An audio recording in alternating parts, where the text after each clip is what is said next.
Kymco Skytown 150. Silipin natin ngayong araw. Tara!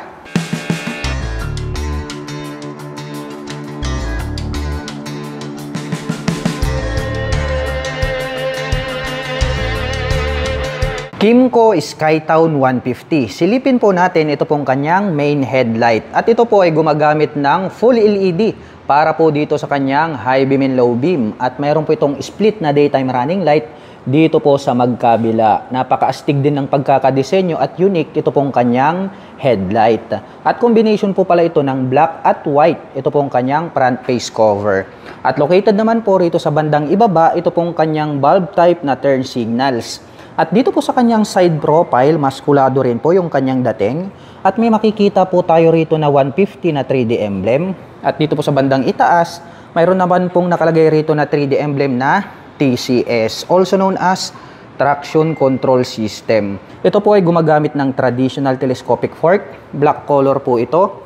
At ito po ay equipped with single rotor disc brake with 2-pot caliper na Kymco brand. Black color po ito. At itim din po ang kulay nito pong kanyang kalesa type na cast wheel.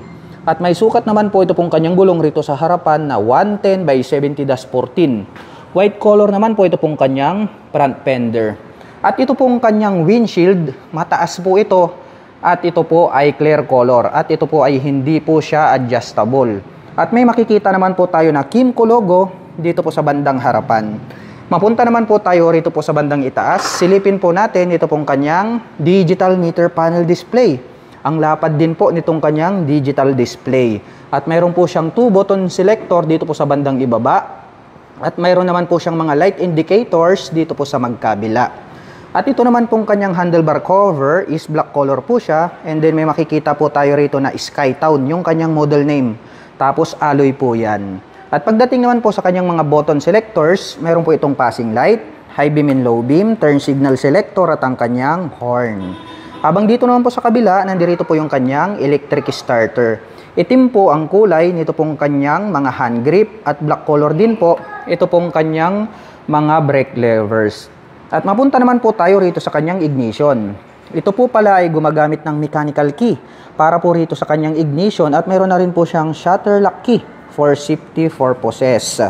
At dito po sa bandang harapan, mayroon po pala itong 2 front pocket. Dito po sa kaliwa, open po ito at maluwag din. Pwede po tayong maglagay rito ng coins. At dito po sa bandang itaas, mayroon po pala siyang integrated na USB Type A port tapos Type C port. So mayroon po siyang normal charging at mayroon naman po siyang fast charging. Kaya kung mahilig po kayong mag long rides, huwag kayong mag-alala dahil pwede po kayong mag-recharge ng inyong mga mobile phones at gadgets anytime, anywhere. At dito naman po sa kanan, may door po ito. Mayroon po siyang additional pocket dito. Medyo malalim din po siya at pwede po tayong maglagay rito ng gloves. Close natin. At ito pong kanyang fuel tip is black color. Located po pala rito sa gitna. Ito pong kanyang fuel tank. At ito po pala ay mayroong fuel tank capacity na 7 liters. At mayroon naman po itong fuel consumption na 45 km per liter. Dito po pala sa kanyang side profile, combination po pala ito ng black and then white. At may nakalagay naman po rito na Skytown, yung kanyang model name. 3D emblem po yan, kaya nakakapagdagdag po yan ng additional premium looks sa kanyang overall body design. At ito pong kanyang pillion board, maluwag din po siya. At ang kagandahan niyan, mayroon po siyang footrest extension.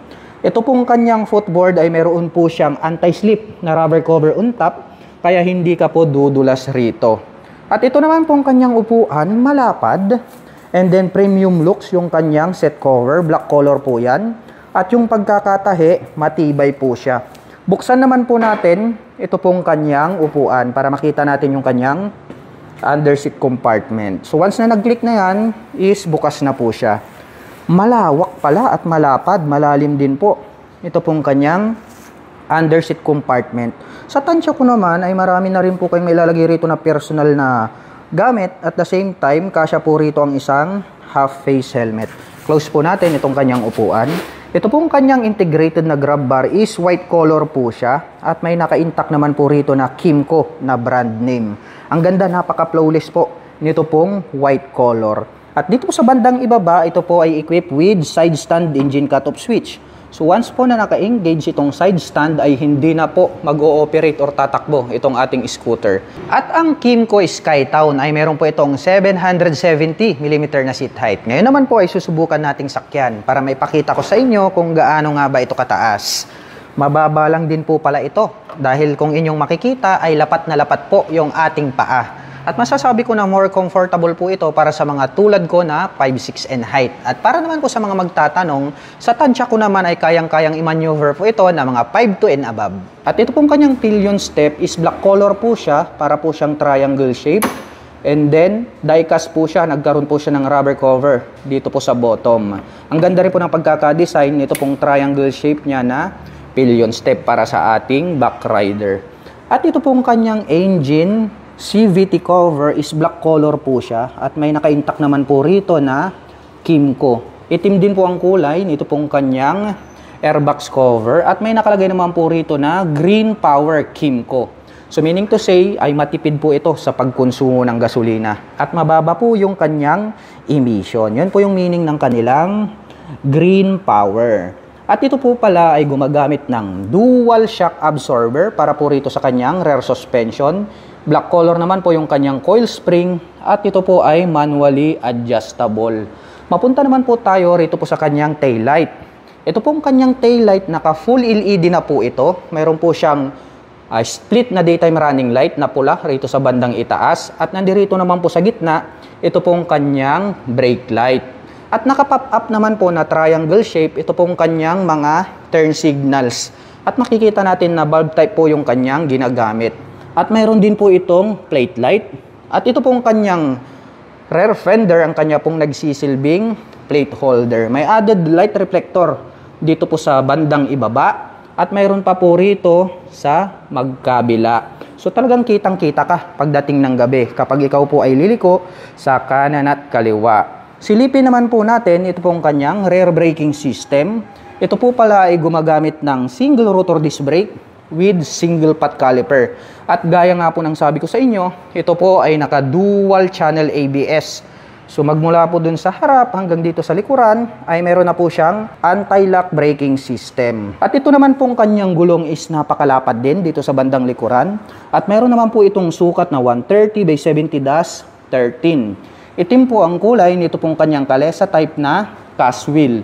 At tubeless na po lahat ng kanyang gulong sa harap at likod. At ito pong kanyang stock pipe black color po ito. Itim din po ang kulay nito pong kanyang head protection guard. At mayroon po itong single exhaust. Mayroon na din po itong integrated na mudguard para just in case na madaan po kayo sa putik ay hindi po matatalsikan ng dumi yung other body parts nitong ating scooter. At ito po ay equipped with air-cooled para po rito sa kanyang cooling system. Ang lupit ng dating nito pong kanilang Kymco Skytown 150 dahil unique nga po yung kanyang style. At pag-usapan naman po natin ang kanyang engine specifications. Ang Kymco Skytown ay meron po itong 150 cubic centimeter engine displacement. Naka single cylinder, single overhead cam, 4-stroke with 2 valve. At nakakapag-provide po ito ng maximum power na 8.4 kW at 7,500 RPM. Habang nakakapagbigay naman po ito ng maximum torque na 11.9 Nm at 6,500 RPM. At ang presyo po ng Kymco Skytown 150 ay nagkakahalaga po ito ng 118,500 pesos. At kung gusto mo naman pong kumuha ng hulugan ay kailangan mo pong mag-down payment ng 17,775 pesos. At mayroon naman po itong 5,719 pesos sa loob po yan ng 3 taon.